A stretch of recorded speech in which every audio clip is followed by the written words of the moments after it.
So welcome, everyone. My name is Dionti Davis. As Mr. Simon said, I am the Director of Education for the HistoryMakers, the nation's largest African-American video oral history archive.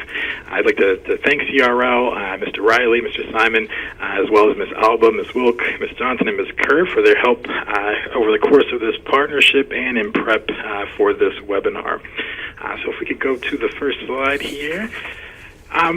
So what is the HistoryMakers? We are not only the nation's largest African-American video oral history archive, but we're also a robust primary source research database and a rich data set for digital humanities exploration and experimentation. And I'll be showing you a little bit of that throughout the presentation. We can go to the next. So Mr. Simon mentioned that CRL is a partner with the HistoryMakers, and as you see here, our missions are pretty closely aligned. The HistoryMakers is a 501c3 nonprofit. We're a standalone nonprofit. We're not associated with any colleges or universities. And as you can see, both for CRL and for the HistoryMakers, our mission is really to preserve and make available and accessible endangered and untold stories. In CRL's case, a lot of that is print materials. In our case, that is born digital video, stories from African Americans. So we've been really happy with the partnership with CRL for a little bit over a year now. They have been our exclusive licensing agent for colleges and universities and academic libraries in the U.S. and in Canada. And this has really given our organization a lot of credibility in the academy and also given us an opportunity to distance ourselves a little bit from some confusion that we've seen with our content also being hosted as part of ProQuest Black Studies Center. They actually have about 100 of our interviews from early on in the project, but that is a static collection that will not grow and does not feature the functionality or the searchability of our digital archive that I'll be showing you later. So that we hope to kind of clear up some of that confusion as we move forward. We can go to the next slide. So the HistoryMakers is really seeking to fill a gap. Before our company was founded in 1999, there had only been really one other methodic, large-scale attempt to capture African-American history in the first person, and that was the WPA slave narratives of the 1930s. So that was the federal government doing about 2,300 interviews of former slaves, and that is housed at the Library of Congress. I mean, since then there have been other oral history projects, but not on that scale and not with that methodology. So we kind of see ourselves as taking that baton forward into the 21st century.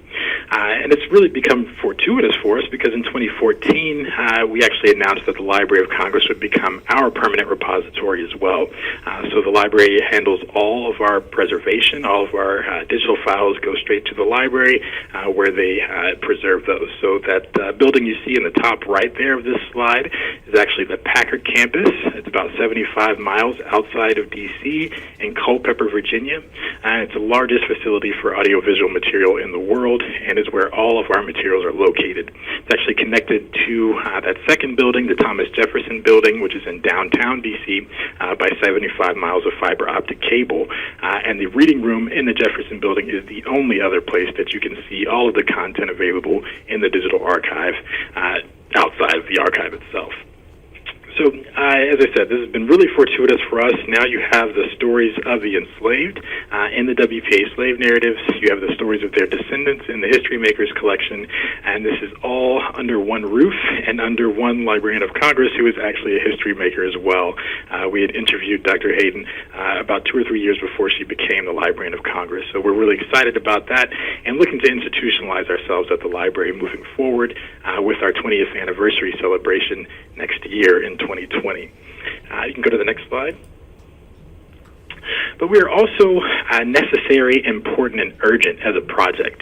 As you can see on the slide there, as time moves forward, we are constantly losing the history that we're attempting to preserve. On the left here, you see Lerone Bennett and Gwen Eiffel, two HistoryMakers that are very well affiliated with us, but have passed away. Lerone Bennett was a writer and editor for Johnson Publishing, which published Jet Magazine and Ebony Magazine. Gwen Eiffel was a news anchor for PBS, and and very closely affiliated with our An Evening With program. She served as our host. That's a PBS TV fundraiser that we put on each year that funds our operations. So she was very, very close to us in that way. But we interviewed both of them, so we were able to really preserve the history that they experienced and they took part in. But Charles Ogletree and Lonnie Guinier on the right here are both still living, both very well-known lawyers and Harvard Law School professors, but both of them have also been stricken by Alzheimer's. So their students, researchers, anyone who would like to consult them for their perspective on their cases or their experiences would not be able to go to them with those questions. Unfortunately, in the case of Lonnie Guinier, who, as you can see, is the first African-American female tenured law professor at Harvard Law, we actually only got to her undergraduate career in our interview. So there's a lot of that history that she made and that she experienced that is not captured in our archive. So that's why we say this is not just an important project, but it really is an urgent one as well. Even if people are not passing away, that history can still be lost. We can go to the next. Probably the most frequent question that we get is, what is a history maker? How do we define the people that we interview? This definition was actually generated by a group of scholars in the beginning of the project, and it's history maker is an African American by descent who has made a significant accomplishment in his or her own life, or who's associated with a particular movement, organization, association, event, or time. And that second half of the definition is very important because as we are interviewing living people, there are some people that we are not able to get to. For example, we didn't or couldn't interview Langston Hughes. He had already passed away before the project was founded. But we do have an interview with Raoul Abdul, who had been Mr. Hughes' literary assistant for about 25 years. So there's a lot of the history of Mr. Hughes and his experiences that are captured in Mr. Abdul's interview, even though we weren't able to actually interview Langston. So you will see in the collection some people that are history makers who actively made that history themselves, and some that are witnesses to history as well. And I'll mention that we do not tie interviews to fame or to wealth, but we do have a context of leadership and accomplishment throughout the collection. We can go to the next. So all of this doesn't really matter unless we're able to make this collection accessible and available not only to the higher ed community, but to the wider public as well. So we've put our efforts into what we call the HistoryMakers Digital Archive, which combines the HD quality video that we shoot on with keyword and faceted searching, full transcripts that are available for each of the videos, and it's even available on mobile devices. So this is the tool that we have been licensing to academic and research libraries around the country. We've got about 50 college and university subscribers right now, and we'll talk about a little bit more about that as we proceed here. But we wanted to make this as easy to use and easily digestible as possible, and you'll see some of that as we go into the archive itself. We can go to the next. Now, in terms of the collection, we have about 15 categories that we split our history makers into based on subjects. And these are, you can see some of the exemplars here pictured. For example, Maya Angelou was an art maker. Katherine Johnson, who you will remember from the movie Hidden Figures, as a science maker, et cetera, et cetera. You'll actually see on the right here, this chart represents the numbers of history makers that are in each category. You'll see education is our largest category by far, simply because some people are double counted in that category. Maybe they've had a career in business or a career in science or a career in sports and then gone on to become a professor later on. So some of those people are double counted. You'll also see that categories like sports, style, music, and entertainment are some of our lower categories. We did not concentrate on those as much in the beginning of the project, but we do have a commitment to do so going forward, simply because we have seen over the years that our interviews tend to get behind kind of the facade of some of the well-known history makers that we've interviewed. For example, in the case of Isaac Hayes, the famous musician and singer, we got a call from his manager after he passed away saying that he had been Isaac's manager for about 30 years and just watched the interview and heard stories there that he had never heard Isaac tell before. So we think that our interviews can really be a stronger research source for people. So we will be concentrating on those categories moving forward. We actually have right now going on an initiative for business. We kicked off with an interview of Ken Chenault, the former CEO of American Express, and we will be starting initiatives for military makers, medical makers, and entertainment makers in the coming year. The next slide, please. So some general stats for the collection. The family recollections in the collection go back to the 1700s. We do what are called life oral histories, so we take a person from their earliest memory or their family history as far as they know it, all the way to the present. We've done interviews in about 413 cities and towns. Our youngest history maker at the time of the interview was 28. Her name was Aisha McMillan. She was a prima ballerina. The oldest was 109. Her name was Louisiana Hines. She was a World War II Rosie the Riveter. There are 140,000 stories in the digital archive, and I'll show you what that means in a moment. And we've got about 10,000 hours of primary source material that is all searchable. You'll see on the right here a chart representing our interviews per year. You'll see that those numbers fluctuate, mostly tied to funding. I mentioned earlier An Evening with PBS TV fundraiser. That is how we have funded the organization over the last 20 years. We've raised about $17 million through that, but that is a super time-consuming and very effort-driven endeavor. It takes us about 6 months or so to prepare and get ready for that show, which takes us away from our mission of actually doing interviews. So part of the reason that we are concentrating on the higher ed community for licensing is to be able to pivot a little bit away from that fundraising cycle so that we can focus on our mission moving forward. And that will help us sustain the organization into the future as well. The next slide. So some of the uses of the digital archive. The audience here is all in the higher ed community, but I mentioned this K through 12 example just because there are, obviously education schools and teacher training programs that can benefit from the digital archive as well. So we've seen in the K through 12 space the tool used for vocabulary and context, looking up complex terms like agenda or political machine, and then having students generate definitions based on what they hear from history makers mentioning those terms. We had a group here in Chicago of 7th grade students who actually placed nationally in National History Day with a project on redlining using content from our interviews. You can go to the next. But in the higher ed space, we've seen a lot of kind of interesting uses as well. Now I mentioned we've got about 50 institutional subscribers, one of which is Brandeis University. And they had a project, a graduate student and a professor in the classics who were actually concerned with the diversity of the field. And so they went to our interviews to find markers of why or why not African Americans actually go into the field of the classics and what those experiences are like for them. They actually generated a blog for this project as well as conference presentations. So we're really excited about that kind of creative use. You can go to the next. Actually, another classics professor out of the University of Richmond actually has a class on theater where his students are reading classical and modern plays and actually going to view these plays in the city as well, but they're looking at them through the lens of race, gender, and class. So they're using some of our interviews like those of Lloyd Richards and Billy Allen, who are both very well known on Broadway for some of the original productions of A Raisin in the Sun or Blues for Mr. Charlie, as another source to actually look into what these history makers are saying about the plays that they're acting in and participating in. You can go to the next.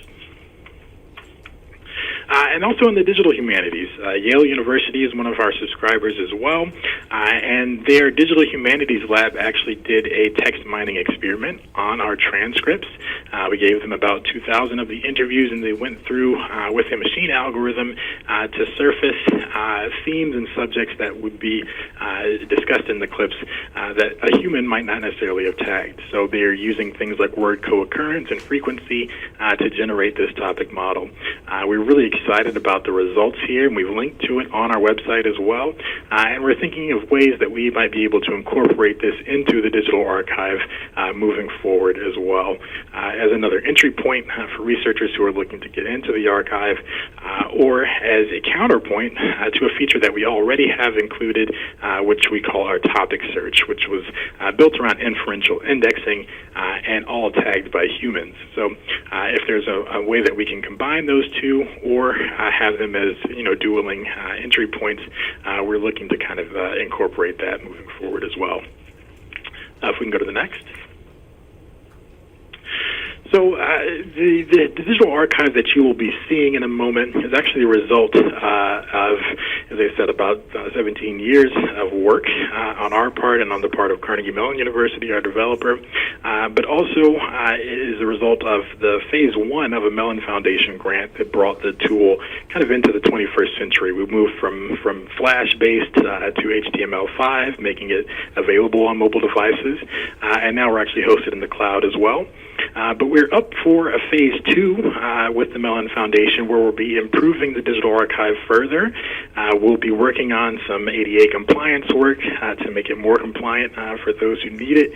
We'll be adding in closed captioning and tightening up the time-to-line transcripts that you'll see in a moment. We'll be improving the playlist curation and sharing functions so that people can curate multiple playlists and share those easily with others who have access. We'll be doing some named entity recognition work, so people, places, and organizations will be able to show the networks between these. And another important part of the grant is also to connect to other archives and other repositories. There's a project at UVA called SNAC, Social Networks and Archival Context, where we will be feeding some of our information into that project as well to connect with other archives that have materials from our history makers. We're also feeding our information into a project called Archive Grid that some of you might be familiar with that is collecting finding aids for collections as well. Because we want to make sure that this resource is a robust one and as much of a one-stop shop as possible as well. We already provide free MARC records for each of our interviews at the interview level for loading onto our library's catalog systems, but we want to try to make it as discoverable as possible. And we're also working closely with the higher ed community in a number of different ways as well. With faculty, we actually held an advisory board meeting on February 2nd and 3rd of this year, where we brought together faculty from about 38 institutions and had them all present on ways that they could integrate the digital archive into their classroom instruction teaching. And we've also worked with libraries directly as well. For example, at the Schlesinger Library at Harvard University, we actually connected them with Angela Davis, one of our history makers, to have her personal papers go there for their physical collections. So we're very interested in forming partnerships like that as well, beyond just serving as a resource for the library. We can go to the next. Also, kind of as part of that grant and part of that initiative, we will be offering fellowships for faculty and students this year and next year. So there will be awards for academic research, for creative study, and for digital humanities. The academic research and creative study fellowships are only available to faculty and students at our subscribing institutions. From those of you who are here on the phone, I know Duke, Michigan State, University of Michigan, the University of Pennsylvania, and Yale are all subscribers. The rest of you, I'm not sure about. I'm looking at a list here. I don't think any other subscribers are on the phone here. But the Digital Humanities Fellowship will be open to everyone. We do want to encourage others to get into the archive as well. And then at the University of Virginia, they're actually piloting an engagement strategy this year that combines faculty support and giving them course enrichment grants to actually integrate the archive into their classroom, programming throughout Black History Month, which will be capped by our founder and executive director, Juliana Richardson, giving a keynote speech at UVA. And then student engagement as well through cash prizes and awards for students who write papers or do assignments using the digital archive.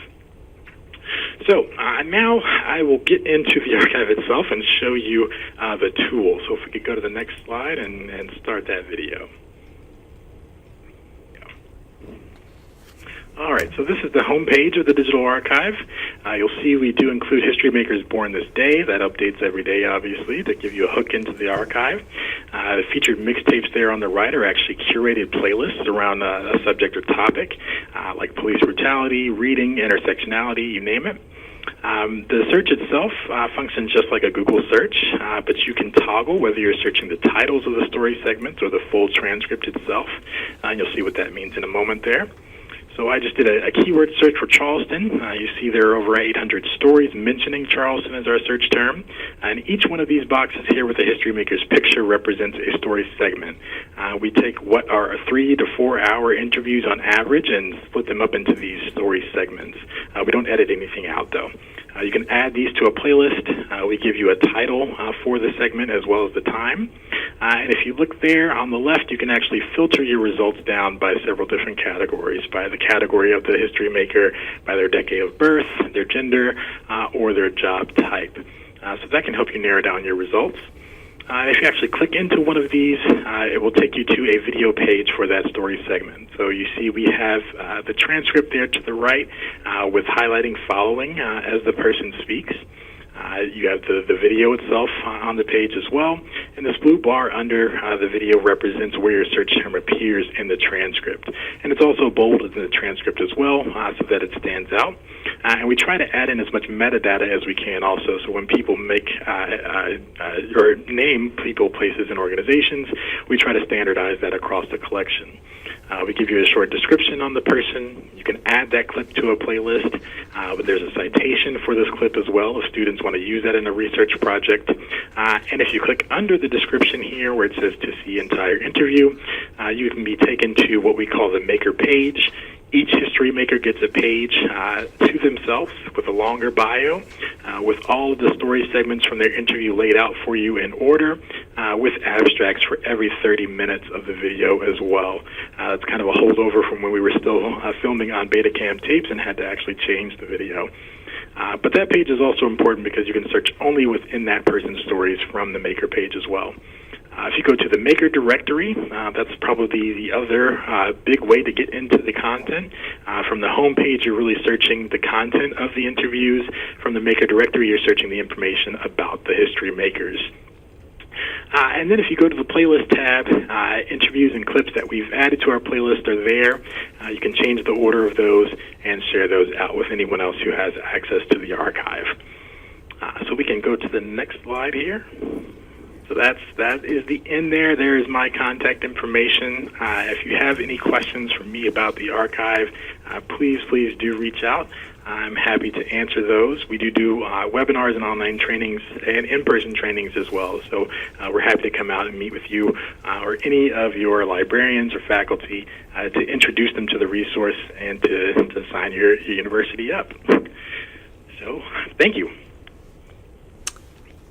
And thank you, Dionti. I appreciate that great overview of the archive itself and the work of the History Makers.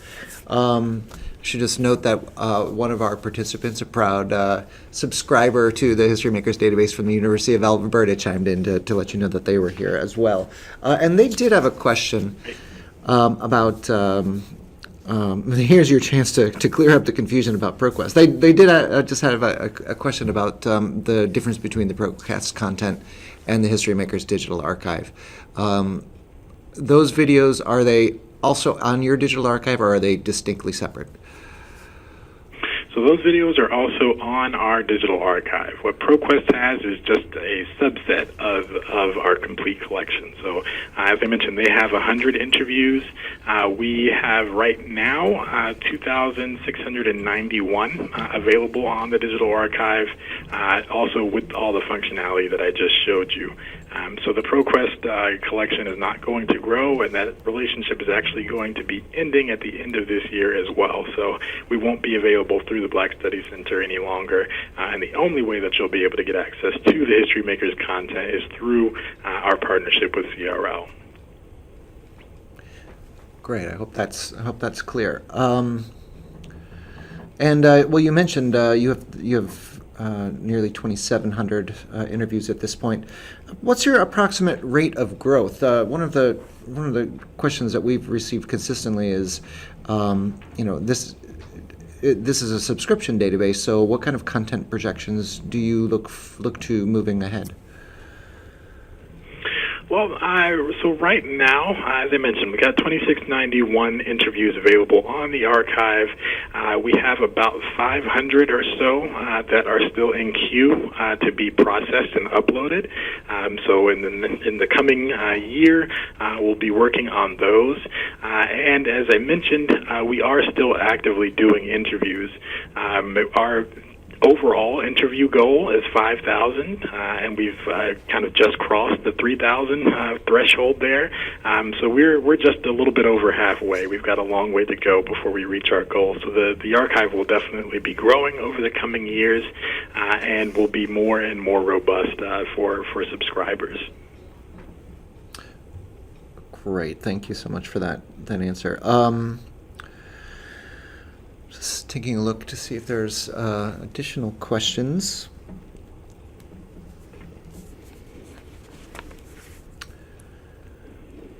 You mentioned you had a recent advisory meeting of faculty members who were providing examples of how they do use or how they could use the HistoryMakers. Do you have a quick example or two that would provide us some more insight into that?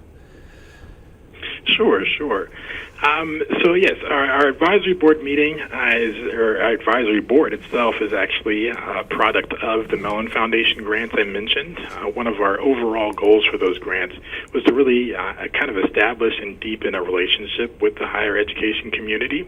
So this is actually our fourth annual meeting. We started out pretty small with, I believe we had maybe 15 members at the time that were mostly administrators and librarians. Each year we've grown and tried to add faculty to that number. So as I mentioned, we had about 70 attendees at this meeting, including Mr. Bernie Riley, the president of CRL, who spoke at one of our luncheon meetings. But these faculty represented 38 institutions and subjects ranging from English to African American studies to history to sociology to political science. We had examples of use that ranged from out of Michigan State, Professor Julian Chambliss, who's actually looking at comics and looking at comic culture, and was looking at some of the HistoryMakers we've interviewed who were comic book artists or who really shared, stories of how comic books influenced their life. We have.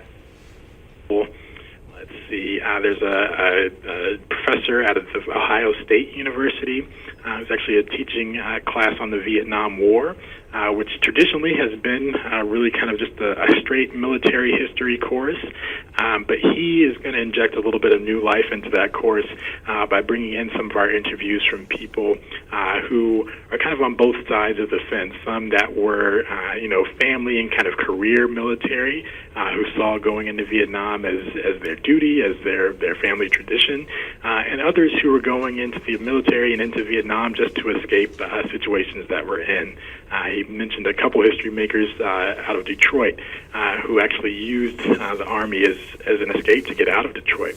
So, you've seen uses like that. We've seen uses for literature. We've seen uses, obviously, for normal kind of history courses and African American studies courses. But one thing we've definitely seen is that the archive is palatable outside of those kind of narrow subjects. As I mentioned, political science has been a big one for us. Sociology has been a big one for us.